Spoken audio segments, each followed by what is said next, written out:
اللہ نے ان چیزوں سے روکا نہیں ہے. عورت شادی کرو، تمہیں اللہ نے اجازت دی ہے، اولاد ہے ان کی پرورش کرو، کمانا ہے تو کماؤ، سونا چاندی کماؤ، کون روکتا؟ اور سواریاں اچھی رکھنی ہے تو رکھو. میرے نبی نے گدھے پر بھی سواری کی، خچر پر بھی کی، اونٹ پر بھی کی، اور اعلی نسل کے گھوڑوں پر بھی کی.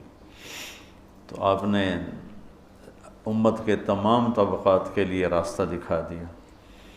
اسلام میں صرف غربت کا نمونہ نہیں، اسلام چپڑاسی سے لے کر بادشاہ تک کا نمونہ پیش کرتا ہے، اور زندگی کے ہر پہلو پر میرے نبی کا نور پڑ رہا ہے اور ان کی روشنی پڑ رہی ہے کہ بادشاہوں کو بھی اگر زندگی گزارنی ہے تو نبی کے طریقے کو دیکھیں گے. ایک دفعہ سعد بن عبادہ آپ کے لیے ایک جوڑا لائے کپڑوں کا، کہا جی آپ کو پہنانا ہے. آپ نے پوچھا کتنے کا ہے؟ فرمایا 27 اونٹ دے کے یہ جوڑا خریدا ہے. 27. آج بھی ماٹھے سے ماٹھا اونٹ 2 لاکھ کا ہے، تو تم اسی ردی اونٹ پہ رہو. 2 لاکھ تو 54 لاکھ کا جوڑا میرے نبی نے پہنا. انکار نہیں کیا. تو اتنا مہنگا لے گا، لے جا، میں نہیں پہنتا. تو انکار کرتے ہیں نا، انکار نہیں کیا، پہنا، اتار دیا. پہن کے یہ سنت نہیں اس کو کہیں گے، اس کو اجازت کہیں گے.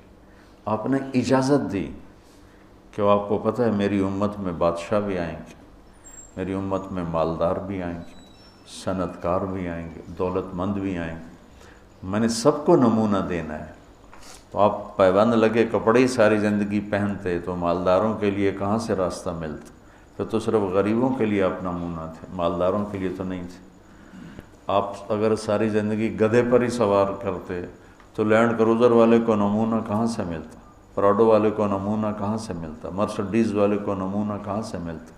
تو میرے نبی نے اعلی نسل کے گھوڑے، سجل، ثقب، سبحہ، ورد، یعصوب، یعقوب، یہ گھوڑوں کے نام ہیں جو خوبصورت.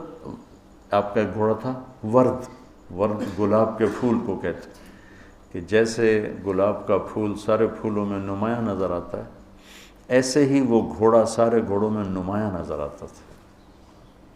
سبحہ تیرنے کو کہتے ہیں، تو اس کا نام سبحہ تھا. جب وہ دوڑتا تھا تو لگتا تھا تیر رہا ہے. تو آپ نے اپنی امت کے مالداروں کو بھی راستہ دی اور اپنی امت کے غریبوں کو بھی راستہ دی. ایک دفعہ سعد بن عبادہ، یا رسول اللہ آپ کی دعوت کرنی ہے. انہوں نے کہا کرو. تو اگلے دن دیگچے چڑھے ہوئے آ گئے. کیا کیا ہے؟ کہ یا رسول اللہ 100 اونٹ ذبح کیے ہیں اور صرف مغز پکا کے لایا ہوں. آپ کہتے اٹھا کے لے جا. اتنا اسراف کیا تو نے؟ تجھے شرم نہیں آتی؟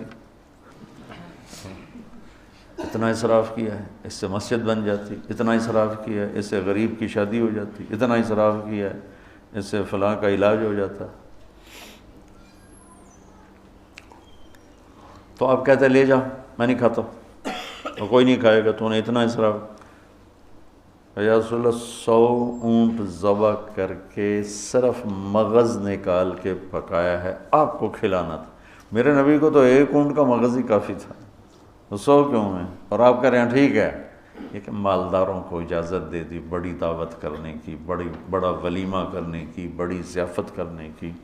اور 100 اونٹ آپ نے جو جلد لے جاؤ، غریبوں سے کہا لے جاؤ.